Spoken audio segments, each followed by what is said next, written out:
The Adventures of Sherlock Holmes by Sir Arthur Conan Doyle. Adventure number 3. A Case of Identity.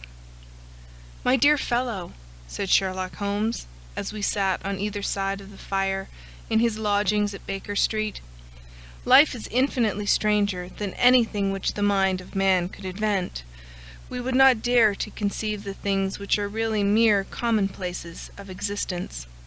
If we could fly out of that window hand in hand, hover over this great city, gently remove the roofs, and peep in at the queer things which are going on, the strange coincidences, the plannings, the cross-purposes, the wonderful chains of events, working through generations, and leading to the most outre results, it would make all fiction, with its conventionalities and foreseen conclusions, most stale and unprofitable." "And yet I am not convinced of it," I answered. "The cases which come to light in the papers are, as a rule, bald enough, and vulgar enough. We have in our police reports realism pushed to its extreme limits, and yet the result is, it must be confessed, neither fascinating nor artistic." "A certain selection and discretion must be used in producing a realistic effect," remarked Holmes. "This is wanting in the police report, where more stress is laid, perhaps, upon the platitudes of the magistrate than upon the details, which to an observer contain the vital essence of the whole matter.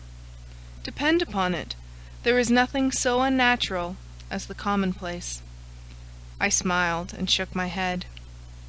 "I can quite understand your thinking so," I said.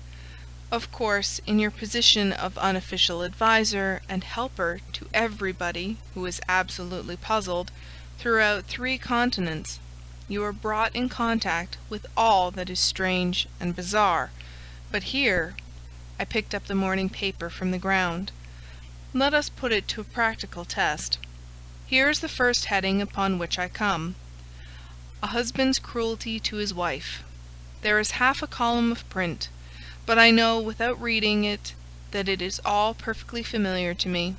There is, of course, the other woman, the drink, the push, the blow, the bruise, the sympathetic sister or landlady. The crudest of writers could invent nothing more crude." "Indeed, your example is an unfortunate one for your argument," said Holmes, taking the paper and glancing his eye down it.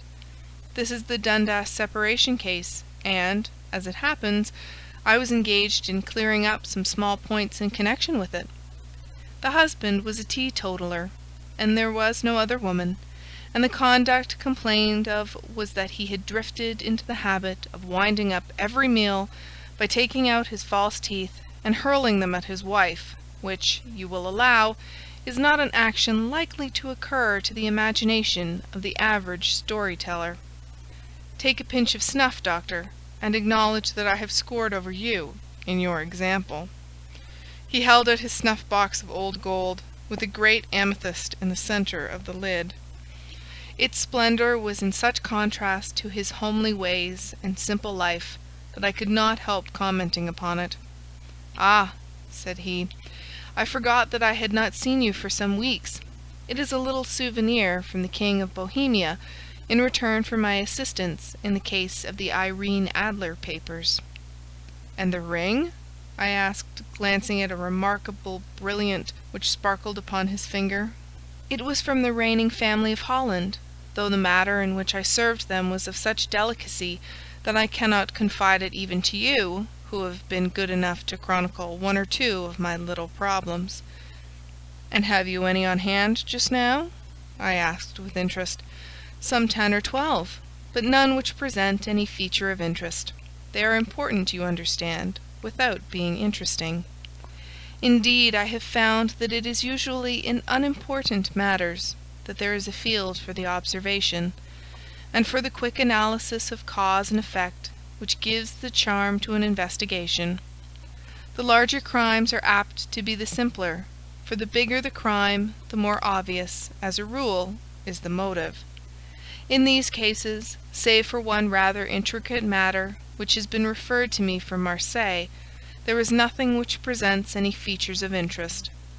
It is possible, however, that I may have something better before very many minutes are over, for this is one of my clients, or I am much mistaken." He had risen from his chair, and was standing between the parted blinds, gazing down into the dull, neutral-tinted London street. Looking over his shoulder, I saw that on the pavement opposite there stood a large woman with a heavy fur boa round her neck, and a large curling red feather in a broad-brimmed hat, which was tilted in a coquettish Duchess of Devonshire fashion over her ear. From under this great panoply she peeped up in a nervous, hesitating fashion at our windows, while her body oscillated backward and forward, and her fingers fidgeted with her glove buttons. Suddenly, with a plunge, as of the swimmer who leaves the bank, she hurried across the road, and we heard the sharp clang of the bell.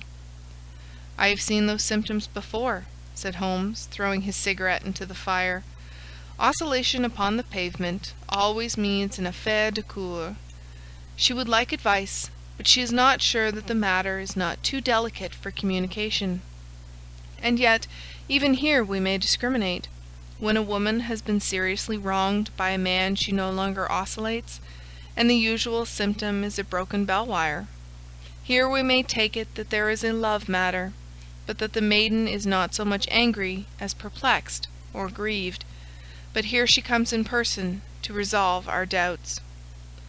As he spoke, there was a tap at the door, and the boy in buttons entered to announce Miss Mary Sutherland, while the lady herself loomed behind his small black figure like a full-sailed merchantman behind a tiny pilot-boat. Sherlock Holmes welcomed her with the easy courtesy for which he was remarkable, and, having closed the door and bowed her into an armchair, he looked her over in the minute and yet abstracted fashion which was peculiar to him. "Do you not find," he said, "that with your short sight it is a little trying to do so much typewriting?" "I did at first," she answered, "but now I know where the letters are without looking." Then, suddenly realizing the full purport of his words, she gave a violent start and looked up, with fear and astonishment upon her broad, good-humoured face. "You have heard about me, Mr. Holmes," she cried, "else how could you know all that?" "Never mind," said Holmes, laughing. "It is my business to know things. Perhaps I have trained myself to see what others overlook. If not, why should you come to consult me?" "I came to you, sir, because I heard of you from Mrs. Etheridge, whose husband you found so easy when the police and everyone had given him up for dead. Oh, Mr. Holmes, I wish you would do as much for me. I'm not rich, but still I have 100 a year in my own right, besides the little that I make by the machine, and I would give it all to know what has become of Mr. Hosmer Angel." "Why did you come away to consult me in such a hurry?" asked Sherlock Holmes, with his finger-tips together and his eyes to the ceiling. Again a startled look came over the somewhat vacuous face of Miss Mary Sutherland. "Yes, I did bang out of the house," she said, "for it made me angry to see the easy way in which Mr. Windibank, that is my father, took it all. He would not go to the police, and he would not go to you, and so at last, as he would do nothing, and kept on saying that there was no harm done, it made me mad, and I just on with my things, and came right away to you." "Your father," said Holmes. "Your stepfather, surely, since the name is different." "Yes, my stepfather. I call him father, though it sounds funny too, for he is only 5 years and 2 months older than myself." "And your mother is alive?" "Oh, yes, mother is alive and well. I wasn't best pleased, Mr. Holmes, when she married again so soon after father's death, and a man who was nearly 15 years younger than herself. Father was a plumber in the Tottenham Court Road, and he left a tidy business behind him, which mother carried on with Mr. Hardy, the foreman. But when Mr. Windibank came he made her sell the business, for he was very superior. being a traveller in wines. They got £4,700 for the goodwill and interest, which wasn't near as much as father could have got if he had been alive. I had expected to see Sherlock Holmes impatient under this rambling and inconsequential narrative, but on the contrary he had listened with the greatest concentration of attention. "Your own little income?" he asked. "Does it come out of the business?" "Oh, no, sir. It is quite separate, and was left me by my Uncle Ned in Auckland. It is in New Zealand stock, paying 4.5%. £2,500 was the amount, but I can only touch the interest." "You interest me extremely," said Holmes, "and since you draw so large a sum as 100 a year, with what you earn into the bargain, you no doubt travel a little and indulge yourself in every way. I believe that a single lady can get on very nicely upon an income of about £60. "I could do with much less than that, Mr. Holmes, but you understand that as long as I live at home, I don't wish to be a burden to them, and so they have the use of the money just while I am staying with them. Of course, that is only just for the time. Mr. Windibank draws my interest every quarter and pays it over to mother, and I find that I can do pretty well with what I earn at typewriting. It brings me 2 pence a sheet, and I can often do from 15 to 20 sheets in a day." "You have made your position very clear to me," said Holmes. "This is my friend, Dr. Watson, before whom you can speak as freely as before myself. Kindly tell us now all about your connection with Mr. Hosmer Angel." A flush stole over Miss Sutherland's face, and she picked nervously at the fringe of her jacket. "I met him first at the gasfitters' ball," she said.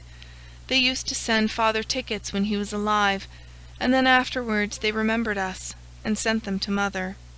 Mr. Windibank did not wish us to go. He never did wish us to go anywhere. He would get quite mad if I wanted so much as to join a Sunday school treat. But this time I was set on going, and I would go, for what right had he to prevent? He said the folk were not fit for us to know, when all father's friends were to be there.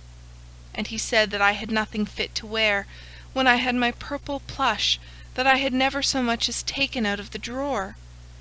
At last, when nothing else would do, he went off to France upon the business of the firm, but we went, mother and I, with Mr. Hardy, who used to be our foreman, and it was there I met Mr. Hosmer Angel." "I suppose," said Holmes, "that when Mr. Windibank came back from France, he was very annoyed at your having gone to the ball." "Oh, well, he was very good about it. He laughed, I remembered, and shrugged his shoulders, and said there was no use denying anything to a woman, for she would have her way." "I see. Then at the gasfitters' ball you met, as I understand, a gentleman called Mr. Hosmer Angel?" "Yes, sir.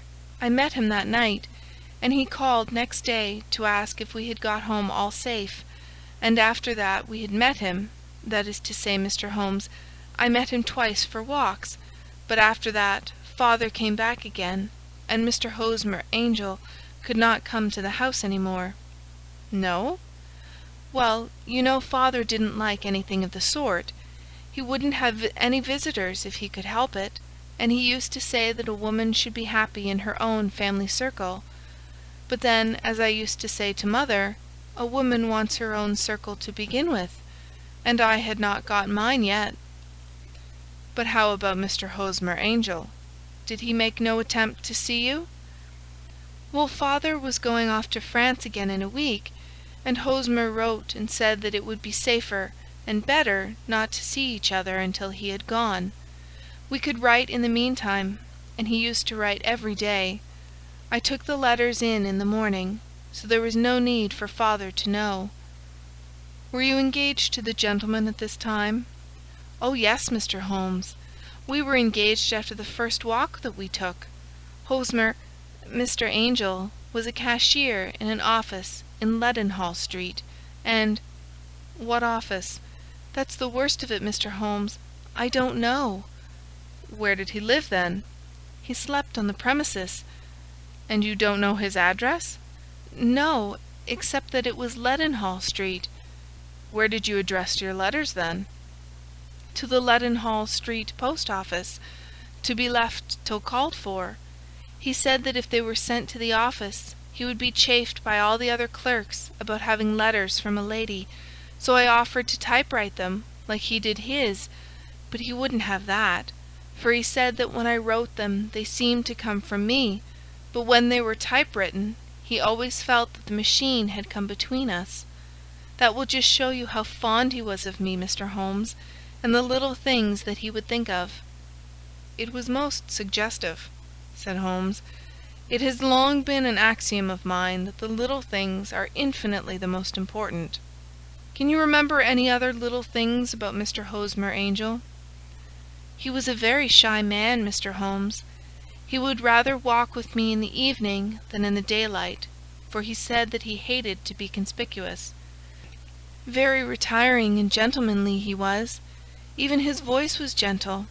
He'd had the quinsy and swollen glands when he was young, he told me, and it had left him with a weak throat and a hesitating, whispering fashion of speech. He was always well dressed, very neat and plain, but his eyes were weak, just as mine are, and he wore tinted glasses against the glare." "Well, and what happened when Mr. Windibank, your stepfather, returned to France?"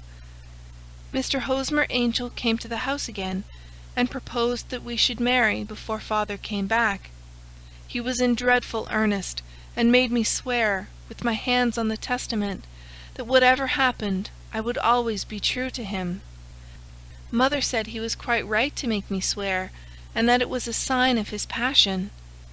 Mother was all in his favour from the first, and was even fonder of him than I was. Then, when they talked of marrying within the week, I began to ask about father, but they both said never to mind about father, but just to tell him afterwards, and mother said she would make it all right with him. I didn't quite like that, Mr. Holmes. It seemed funny that I should ask his leave, as he was only a few years older than me, but I didn't want to do anything on the sly, so I wrote to father at Bordeaux, where the company has its French offices, but the letter came back to me on the very morning of the wedding." "It missed him, then?" "Yes, sir, for he had started to England just before it arrived." "Ha! That was unfortunate. Your wedding was arranged, then, for the Friday. Was it to be in church?" "Yes, sir, but very quietly. It was to be at St. Saviour's, near King's Cross, and we were to have breakfast afterwards at the St. Pancras Hotel. Hosmer came for us in a hansom, but as there were two of us, he put us both into it and stepped himself into a four-wheeler, which happened to be the only other cab in the street. We got to the church first, and when the four-wheeler drove up, we waited for him to step out, but he never did, and when the cabman got down from the box and looked, there was no one there. The cabman said that he could not imagine what had become of him, for he had seen him get in with his own eyes. That was last Friday, Mr. Holmes, and I have never seen or heard anything since then to throw any light upon what became of him." "It seems to me that you have been very shamefully treated," said Holmes. "Oh, no, sir. He was too good and kind to leave me so. Why, all the morning he was saying to me that, whatever happened, I was to be true, and that even if something quite unforeseen occurred to separate us, I was always to remember that I was pledged to him, and that he would claim his pledge sooner or later. It seemed strange talk for a wedding morning, but what has happened since gives a meaning to it." "Most certainly it does. Your own opinion is, then, that some unforeseen catastrophe has occurred to him?" "Yes, sir. I believe that he foresaw some danger, or else he would not have talked so. And then I think that what he foresaw happened." "But you have no notion as to what it could have been?" "None." "One more question. How did your mother take the matter?" "She was angry, and said that I was never to speak of the matter again." "And your father? Did you tell him?" "Yes, and he seemed to think, with me, that something had happened, and that I should hear of Hosmer again. As he said, what interest could anyone have in bringing me to the doors of the church, and then leaving me? Now, if he had borrowed my money, or if he had married me and got my money settled on him, there might be some reason. But Hosmer was very independent about money, and never would look at a shilling of mine. And yet what could have happened? And why could he not write? Oh, it drives me half mad to think of it, and I can't sleep a wink at night." She pulled a little handkerchief out of her muff, and began to sob heavily into it. "I shall glance into the case for you," said Holmes, rising, "and I have no doubt that we shall reach some definite result. Let the weight of the matter rest upon me now, and do not let your mind dwell upon it further. Above all, try to let Mr. Hosmer Angel vanish from your memory, as he has done from your life." "Then you don't think I'll see him again?" "I fear not." "Then what has happened to him?" "You will leave that question in my hands. I should like an accurate description of him, and any letters of his which you can spare." "I advertised for him in last Saturday's Chronicle," said she. "Here is the slip, and here are 4 letters from him." "Thank you. And your address?"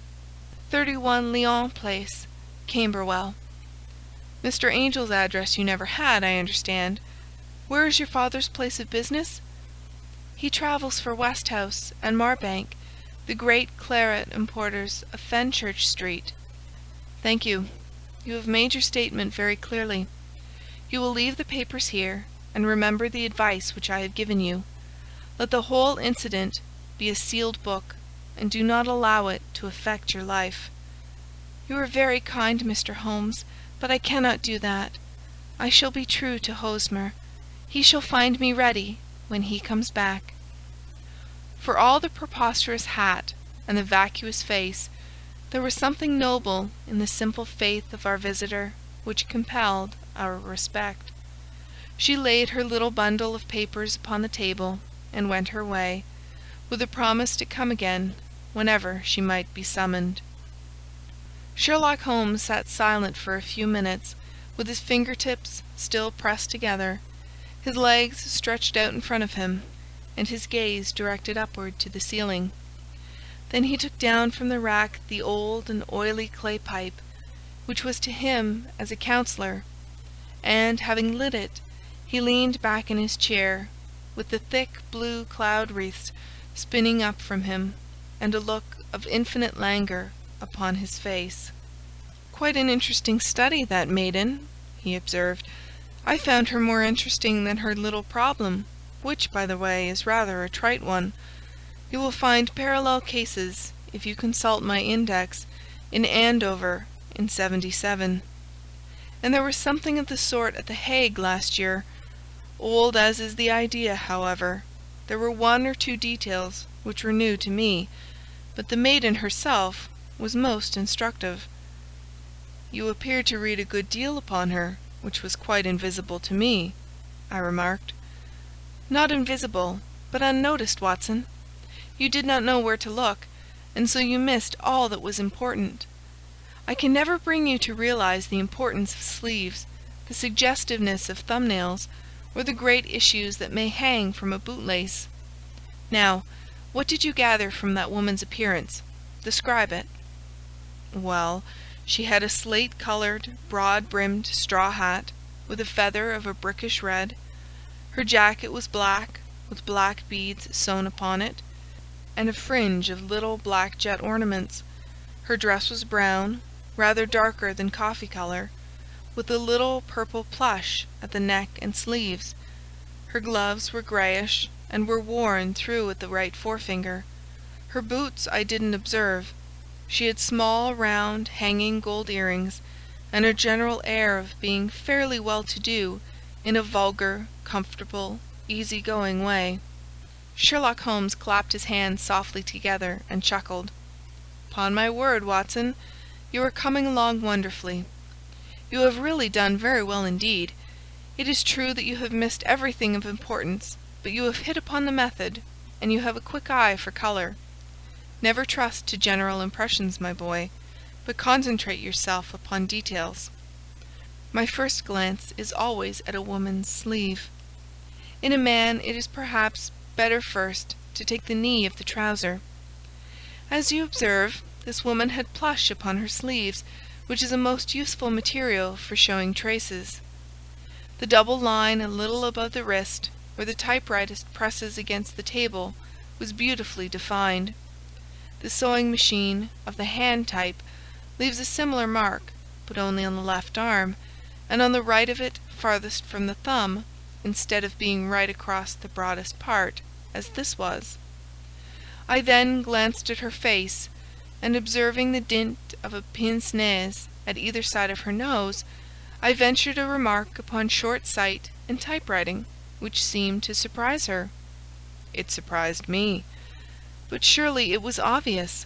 I was then much surprised and interested on glancing down to observe that, though the boots which she was wearing were not unlike each other, they were really odd ones, the one having a slightly decorated toe-cap, and the other a plain one. One was buttoned only in the 2 lower buttons out of 5, and the other at the 1st, 3rd, and 5th. Now when you see that a young lady, otherwise neatly dressed, has come away from home with odd boots, half-buttoned, it is no great deduction to say that she came away in a hurry. "And what else?" I asked, keenly interested, as I always was, by my friend's incisive reasoning. I noted in passing that she had written a note before leaving home, but after being fully dressed. You observed that her right glove was torn at the forefinger, but you did not apparently see that both glove and finger were stained with violet ink. She had written in a hurry and dipped her pen too deep. It must have been this morning, or the mark would not remain clear upon the finger. All this is amusing, though rather elementary, but I must go back to business, Watson.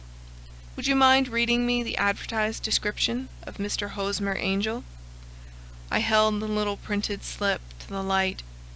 "Missing," it said, "on the morning of the 14th, a gentleman named Hosmer Angel, about 5 feet 7 inches in height, strongly built, sallow complexion, black hair, a little bald in the centre, bushy black side whiskers and moustache, tinted glasses, slight infirmity of speech, was dressed when last seen in black frock coat faced with silk, black waistcoat, gold Albert chain, and grey Harris tweed trousers, with brown gaiters over elastic-sided boots, known to have been employed in an office in Leadenhall Street. Anybody bringing—" "That will do," said Holmes. "As to the letters," he continued, glancing over them, "they are very commonplace.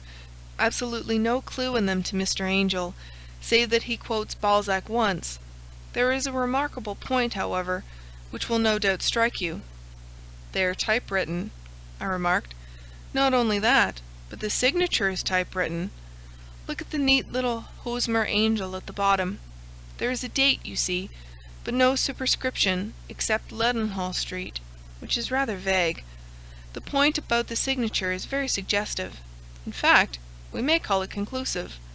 "Of what?" "My dear fellow, is it possible you do not see how strongly it bears upon the case?" "I cannot say that I do, unless it were that he wished to be able to deny his signature if an action for breach of promise were instituted." "No, that was not the point. However, I shall write 2 letters which should settle the matter. One is to a firm in the city, the other is to the young lady's stepfather, Mr. Windibank, asking him whether he can meet us here at 6 o'clock tomorrow evening. It is just as well that we should do business with the male relatives. And now, doctor, we can do nothing until the answers to those letters come, so we may put our little problem upon the shelf for the interim." I had had so many reasons to believe in my friend's subtle powers of reasoning and extraordinary energy in action, that I felt that he must have some solid grounds for the assured and easy demeanour with which he treated the singular mystery which he had been called upon to fathom. Once only had I known him to fail. in the case of the King of Bohemia and of the Irene Adler photograph. But when I looked back to the weird business of the sign of 4, and the extraordinary circumstances connected with the study in scarlet, I felt that it would be a strange tangle indeed which he could not unravel. I left him then, still puffing at his black clay pipe, with the conviction that when I came again on the next evening, I would find that he held in his hands all the clues which would lead up to the identity of the disappearing bridegroom of Miss Mary Sutherland. A professional case of great gravity was engaging my own attention at the time, and the whole of next day I was busy at the bedside of the sufferer. It was not until close upon 6 o'clock that I found myself free, and was able to spring into a hansom and drive to Baker Street, half afraid that I might be too late to assist at the denouement of the little mystery. I found Sherlock Holmes alone, however, half asleep, with his long, thin form curled up in the recesses of his armchair. A formidable array of bottles and test tubes, with the pungent, cleanly smell of hydrochloric acid, told me that he had spent his day in the chemical work which was so dear to him. "Well, have you solved it?" I asked as I entered. "Yes, it was the bisulfate of baryta." "No, no, the mystery!" I cried. "Oh, that! I thought of the salt that I have been working upon."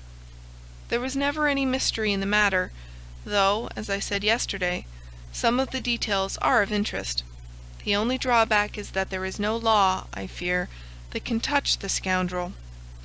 Who was he, then, and what was his object in deserting Miss Sutherland?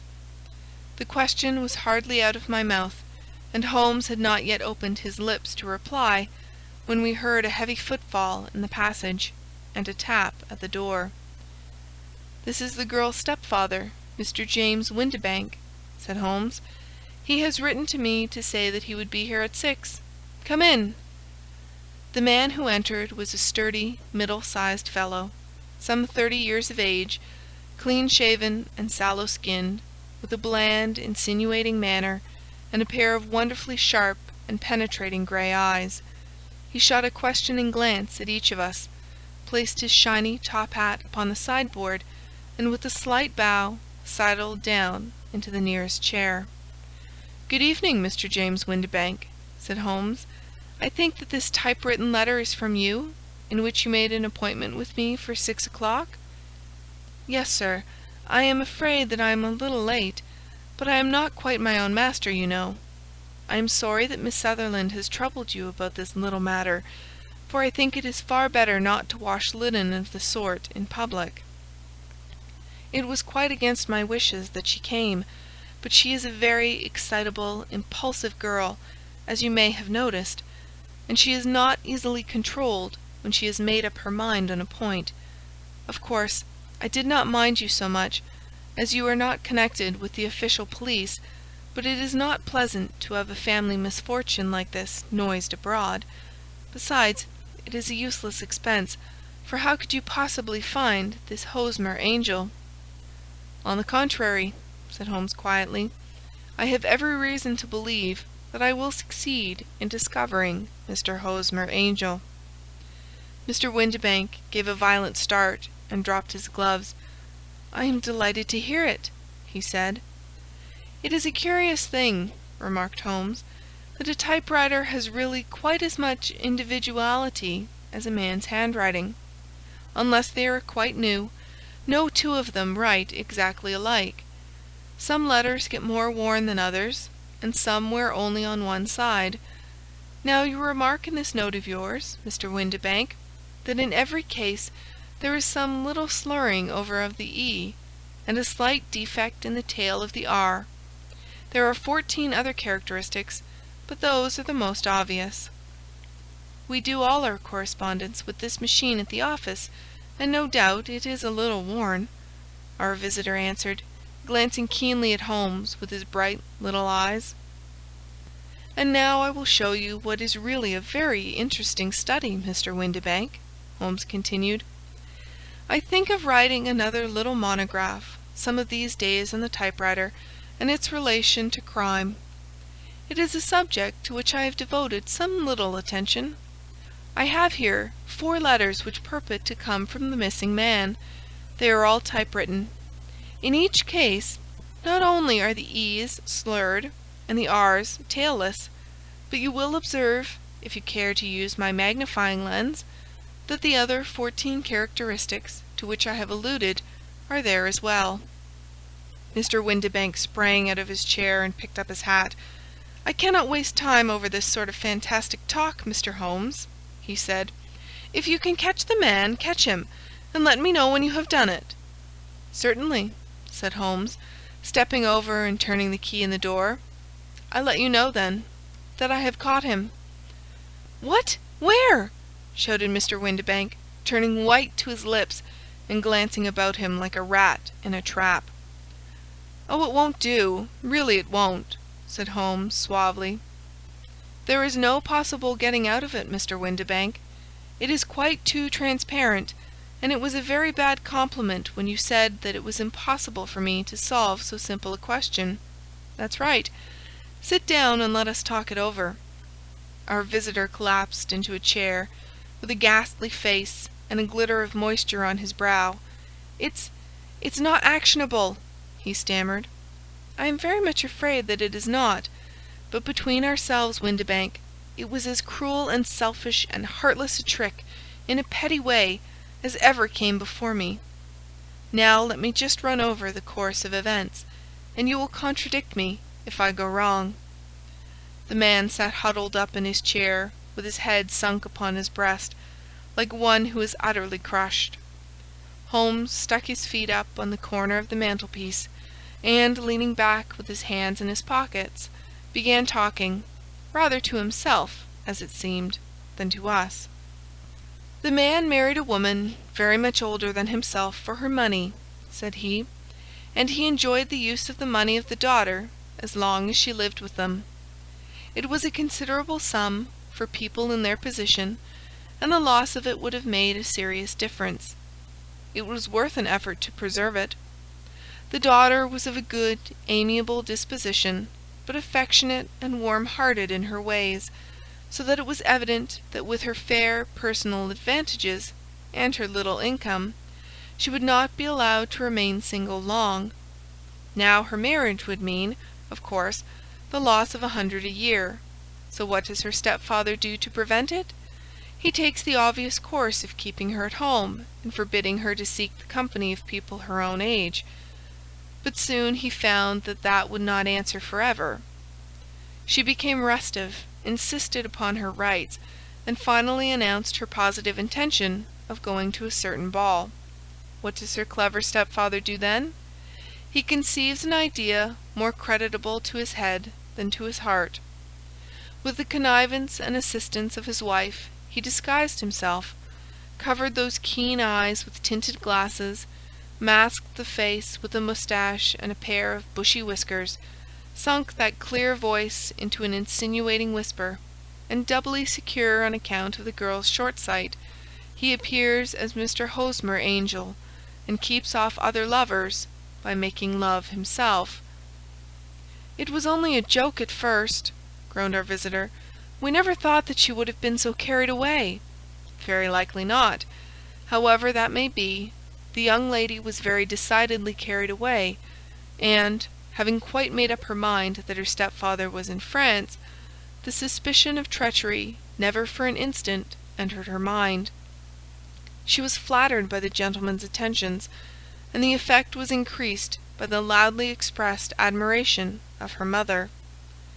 Then Mr. Angel began to call, for it was obvious that the matter should be pushed as far as it would go if a real effect were to be produced. There were meetings and an engagement which would finally secure the girl's affections from turning towards anyone else. But the deception could not be kept up forever. These pretended journeys to France were rather cumbrous. The thing to do was clearly to bring the business to an end in such a dramatic manner that it would leave a permanent impression upon the young lady's mind, and prevent her from looking upon any other suitor for some time to come. Hence those vows of fidelity exacted upon a testament, and hence also the allusions to a possibility of something happening on the very morning of the wedding. James Windibank wished Miss Sutherland to be so bound to Hosmer Angel, and so uncertain as to his fate, that for 10 years to come, at any rate, she would not listen to another man. As far as the church door he brought her, and then, as he could go no farther, he conveniently vanished away, by the old trick of stepping in at one door of a four-wheeler, and out at the other. I think that was the chain of events, Mr. Windibank." Our visitor had recovered something of his assurance while Holmes had been talking, and he rose from his chair now with a cold sneer upon his pale face. "It may be so, or it may not, Mr. Holmes," said he. "But if you are so very sharp, you ought to be sharp enough to know that it is you who are breaking the law now, and not me. I have done nothing actionable from the first, but as long as you keep that door locked, you lay yourself open to an action for assault and illegal constraint." "The law cannot, as you say, touch you," said Holmes, unlocking and throwing open the door. "Yet there never was a man who deserved punishment more. If the young lady has a brother or a friend, he ought to lay a whip across your shoulders. By Jove!" he continued, flushing up at the sight of the bitter sneer upon the man's face, "it is not part of my duties to my client, but here's a hunting crop handy, and I think I shall just treat myself to—" He took 2 swift steps to the whip, but before he could grasp it, there was a wild clatter of steps upon the stairs, the heavy hall door banged, and from the window we could see Mr. James Windibank running at the top of his speed down the road. "There's a cold-blooded scoundrel," said Holmes, laughing, as he threw himself down into his chair once more. "That fellow will rise from crime to crime, until he does something very bad, and ends on a gallows. The case has, in some respects, been not entirely devoid of interest." "I cannot now entirely see all the steps of your reasoning," I remarked. "Well, of course it was obvious from the first that this Mr. Hosmer Angel must have some strong object for his curious conduct, and it was equally clear that the only man who really profited by the incident, as far as we could see, was the stepfather. Then the fact that the 2 men were never together, but that the one always appeared when the other was away, was suggestive. So were the tinted spectacles and the curious voice, which both hinted at a disguise, as did the bushy whiskers. My suspicions were all confirmed by his peculiar action in typewriting his signature, which, of course, inferred that his handwriting was so familiar to her that she would recognize even the smallest sample of it. You see, all these isolated facts, together with many minor ones, all pointed in the same direction." "And how did you verify them?" "Having once spotted my man, it was easy to get corroboration. I knew the firm for which this man worked. Having taken the printed description, I eliminated everything from it which could be the result of a disguise, the whiskers, the glasses, the voice, and I sent it to the firm, with a request that they would inform me whether it answered to the description of any of their travellers. I had already noticed the peculiarities of the typewriter, and I wrote to the man himself at his business address, asking him if he would come here. As I expected, his reply was typewritten, and revealed the same trivial but characteristic defects. The same post brought me a letter from Westhouse and Marbank of Fenchurch Street, to say that the description tallied in every respect with that of their employee, James Windibank. Voilà tout. And Miss Sutherland? If I tell her, she will not believe me. You may remember the old Persian saying, 'There is danger for him who taketh the tiger cub, and danger also for whoso snatches a delusion from a woman.'